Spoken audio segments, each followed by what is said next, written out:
Hi hello, कसे आहात सगळ्यांनो? मस्त? हो बाबा, आणि मस्तच राहायचं कायम. रडत बसून काय होतं? काही नाही होत. सगळे आपल्याला हसतात. माझ्या गोष्टीचं नाव आहे आजच्या चिठ्ठी. आता आपल्याला ईमेल आहेत, मोबाईल आहेत, मेसेजेस आहेत, टेलिग्राम आहे आणि सो मेनी अदर थिंग्स. पण एका वेळेला चिठ्ठी येणं हे खूप अतिशय छान मानलं जायचं, की कोणीतरी आपली आठवण काढतंय, मजा येते त्याची. राजू नावाचा एक मुलगा असतो. त्याचं काय होतं माहिती आहे, त्याला जरा पावसात जास्त वेळा बाहेर जातो. कधी आईचं काम असतं म्हणून, कधी शाळेत जायचं म्हणून. पाऊस आपल्याला सगळ्यांना आवडतो, पण तो यावर्षीसारखा प्रमाणाबाहेर गेला ना की त्याचा कंटाळा येतो. येतो की नाही? चालू आहे, डिसेंबर आला तरी पाऊस चालू. आज आत्ता पण सकाळी ढग आले होते. चांगली गोष्ट आहे का? नाही नाही नाही. राजूला खूप ताप येतो, तो झोपून असतो. बाबा बघतायत ठीक आहे, कंट्रोलमध्ये आहे ताप, म्हणून बाबा ऑफिसला निघून जातात. आई आपलं घरातलं काम करत असते. सारखं झोपून राहून राहून राहून राजूला कंटाळा आलेला असतो. पण करणार काय? डॉक्टरांनी बेड रेस्ट सांगितली आहे ना, तिथं ऐकायला पाहिजे. लवकर बरं झालं तरच शाळेत जाता येणार. राजूच्या घरी ना एक डॉगी असतो, टॉमी त्याचं नाव. त्याला कळतं राजूला कसं काय होतं आहे, ते त्रास होतो आहे, खेळता येत नाही आहे, बसता येत नाही आहे, झोपून राहायला लागतं आहे. मग सारखं आपला थोड्या वेळाने येऊन तो त्याच्या पांघरुणाला ओढून बघत असतो.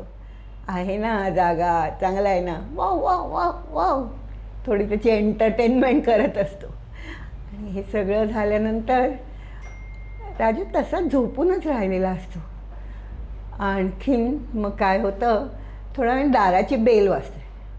ती बेल वाजल्यावर ती आई जाऊन दार उघडते. अरे वा, राजूचे शिक्षक त्याला भेटायला आलेले असतात. आईला पण आनंद होतो, किती आपला मुलगा गुणी आहे की त्याला शिक्षकसुद्धा भेटायला आले. आत गेल्यानंतर राजू तर उठून नाचायचाच बाकी राहतो. आपले सर आपल्याला भेटायला आले, एकदम प्राईड. पण ते सर कशासाठी आलेले असतात? तो आजारी असतो म्हणून. मग ते त्याला सांगतात शांतपैकी बस. शांतपणे बसलास आणि सगळं जर ऐकलंस तर मी तुला एक गंमत देणार आहे. अशी गंमत देणार म्हटल्यावरती त्याला खूप आनंद होतो. आई चहा पाणी देते सरांना. मग सर थोड्या वेळाने निघायच्या आधी राजूला म्हणतात, राजू जरा इकडे बाळा. राजू आला तर ते हळूच आपल्या खिशातनं काढून एक चिठ्ठी त्याला देतात. ते काय आणलं असेल सरांनी, आपल्याला शाळेतनं काही सुट्टी मिळणार नाही असं वगैरे लिहिलं आहे का, असं सगळं खूप घाबरतो तो. पण सर म्हणतात, अरे जरा वाचून तर बघ तुझी चिठ्ठी. मग तो ती चिठ्ठी वाचतो आणि फक्त उठून आनंदाने नाचायचा बाकी राहिलेला असतो. ती चिठ्ठी असते त्याच्या मित्रांची. राजू, आता आपण गेट वेल सून म्हणतो, पण तेव्हा ते खेड्यातली मुलं असतात, ती सांगतात लवकर बरा हो बरं, लवकर बरा झालास की शाळेत ये, शाळेत आल्याबरोबर आमच्याबरोबर मस्ती करायला लाग. अविभाज्य भाग आहे ना मस्ती करणं शाळेत. कसं व्हायचं नाही तर आपलं? आम्ही पण करायचो, मुली असलो तरी आम्ही करायचो. ओरडा खायचो, पण मस्ती खूप केली आम्ही शाळेत. ती चिठ्ठी पूर्ण वाचून झाल्यावरती राजूच्या डोळ्यातनं पाणी यायला लागतं. का बरं असं झालं असेल? आई पण विचार करते, हा का रडतोय? बापरे, रडण्यासारखं काही लिहिलं आहे की काय चिठ्ठीत? नाही, ती चिठ्ठी त्याच्या मित्रांनी त्याला आग्रहाने लिहिलेली असतील. राजू, डॉक्टरची औषधं घे, लवकर लवकर लवकर बरा हो आणि शाळेत ये बरं दररोजसारखा.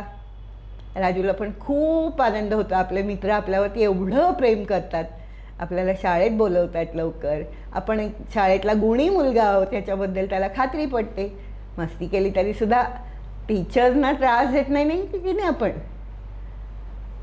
तो रडायला लागतो. मग सर पण हळूच निघून जातात. सर म्हणतात त्याला बरं होऊ देत, मग येऊ देत, आईशी बोलतात ते. राजू आईला अतिशय आनंदाने चिठ्ठी दाखवतो. हे बघ, माझे मित्र किती चांगले आहेत, मला घेऊन जात आहेत शाळेत. आत्ता नाही जात, 2 दिवसांनी, सोमवारपासून जातो आई मी. तोपर्यंत मी तू सांगशील ते सगळं खाईन पिईन, रडणार नाही, करत बसणार नाही आणि छान खणखणीत बरा होऊन सोमवारपासून मी शाळेत जाईन. ही आवडते मज मनापासून शाळा, लाविते लळा जसा माऊली बाळा असं करून तो आईला घट्ट मिठी मारतो. आई पण खुश होते आणि आमचे तयार होतात राजूभाई सोमवारपासून शाळेत जायला. हा हा हा हा हा हा. आली मजा आली गोष्टीत, हो ना. चला बाय बाय. पुढच्या वेळी पुढची गोष्ट घेऊन येते.